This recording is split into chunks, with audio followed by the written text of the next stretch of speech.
শোনেন, এখন সুমাইয়া রিমু চলে গেছে, আমার অনেক পরিমাণ ক্ষতি হয়েছে। কারণ ওর পিছনে আমি 6টা বছর শ্রম দিছি।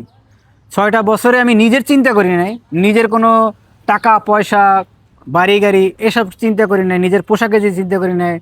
শুধু চিন্তা করছি সংসার কীভাবে উন্নত করা যায়, পোলাকে কীভাবে মানুষ করা যায়, আর রিমু কীভাবে ভালোভাবে চলতে পারে, ভালো একটা বাসা থাকতে পারে, এই চিন্তা ভাবনাই করছি।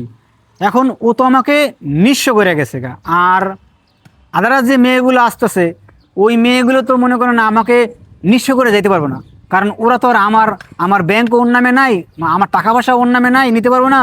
বা আমার ক্রেডিটও ওর নামে নিতে পারবো না। ও জাস্ট একটু আলোচনা মানে ফেসটা পরিচিত হইব এটুকুই নিয়ে যেতে পারে, কিন্তু আমার তো আর কিছু নিয়ে যেতে পারবো না। কারণ ওদের নিয়ে আমি কাজ করি আমার উপকারের জন্য।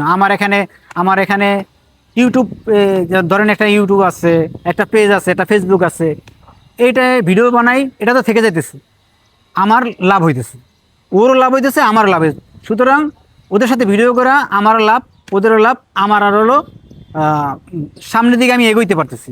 কিন্তু ও তো আমাকে ওটা ওর তো শ্রম দিয়েছে 6 বছর, ও নিজের জন্য কিছু কিনে। ঘরের ওয়াইফের পিছনে মানুষ কি করে, টাকা জমা রাখে, জমি জমা লিখকে দেয়, তারপরে মনে করেন টাকা এই যে কাজের থেকে এসে টাকাটা বোর কাছে জমা দেয়।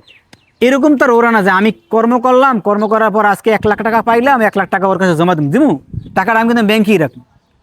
বা আমি আজকে ভালো একটা কাজ পাইলাম, এই কাজটা আমারই থাকবে, ও নিতে পারবে না। যেন এই কাজটা আমার ইউটিউবে ভাইরাল হইলো, বা আমি হিন্দে $100 কামাইলাম বা $150 কামাইলাম, এই টাকাটা আমারই থাকবো। ওখান থেকে যদি আমি খুশি হয়ে ওকে মনে করেন আপনি ধরেন 10,000 টাকা দিলাম, আর বাকি টাকা তো আমারই রয়ে যেতেছে। এই কারণে পার্থক্যটা হয়েছে গিয়া, এখন এখন আমার কোনো লস নাই, কারণ লস যা হওয়ার আগেই হয়ে গেছে।